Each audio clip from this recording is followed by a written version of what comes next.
Welcome to The Explainer. Today, we're diving into one of the Bible's most surprisingly central and, frankly, challenging topics: money. So let's just start with a quick question. Besides sin, what subject do you think gets the most airtime in the Bible? The obvious answers might be love or faith, maybe heaven, right?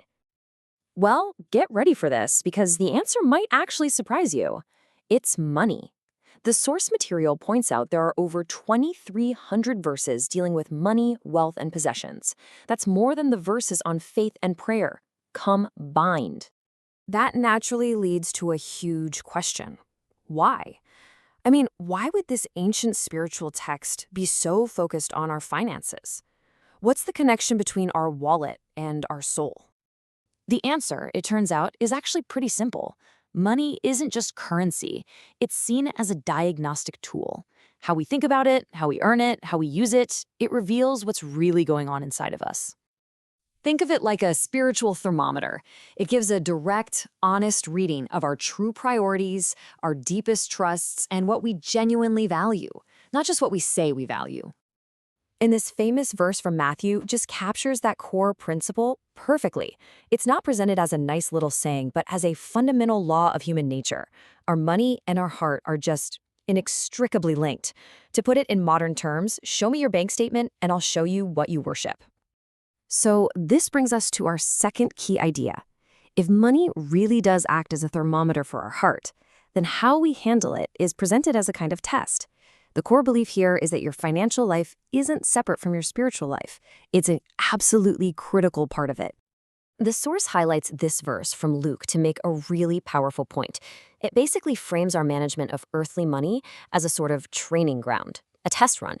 If we can't be faithful with something as temporary as money, how could we possibly be trusted with things of eternal or true value? And this leads us to a really fascinating concept.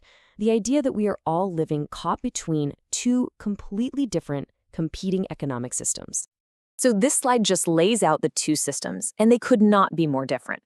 On one side, you've got the system we all live and breathe, man's economy. It runs on competition, efficiency, self-interest, accumulating stuff to feel secure. But on the other side is what's called God's economy, which operates on completely opposite principles like grace, mercy, and radical generosity. And the argument is that because the human system is, human, and influenced by sin, it has these inherent flaws.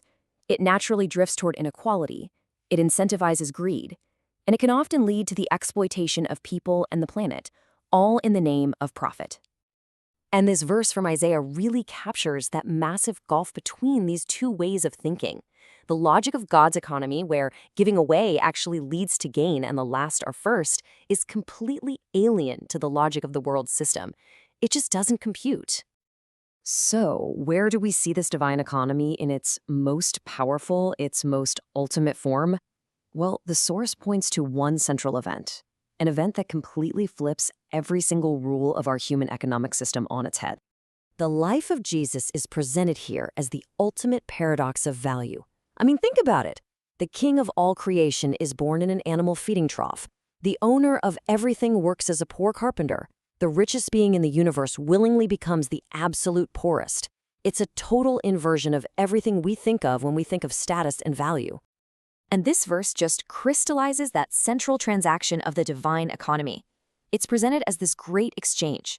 He takes on poverty so that others might become rich, not financially, of course, but rich in what the source calls true riches. In this system, wealth is created through self-giving, not through accumulation. So the crucial point is this. In God's economic model, the greatest conceivable loss, the death of the king on a cross, is reframed as the source of the greatest possible blessing for everyone else. It's the ultimate act of generous, world-changing investment. Okay, so what does all of this mean for us, right here, right now? Well, it all boils down to a fundamental choice that every single one of us has to make, whether we realize it or not. And it is absolutely critical that we understand this next point. The source is very clear. Money itself is not the problem. It's a tool, it's neutral.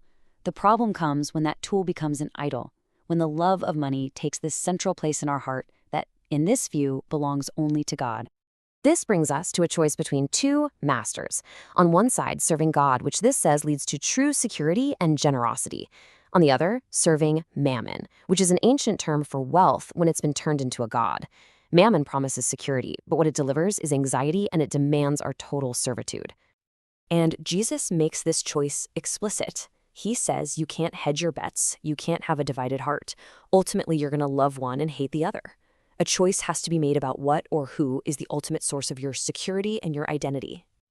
So the big takeaway here is that from a biblical perspective, your financial plan isn't just an economic document, it's a spiritual one. This whole conversation isn't really a lesson in budgeting. It's about the very direction and foundation of your entire life. Which brings us to our final slide. It isn't an answer, but really a question for you to take with you. If our relationship with money truly is a spiritual thermometer, what reading is yours giving today? It's a pretty profound question, and one that's definitely worth thinking about.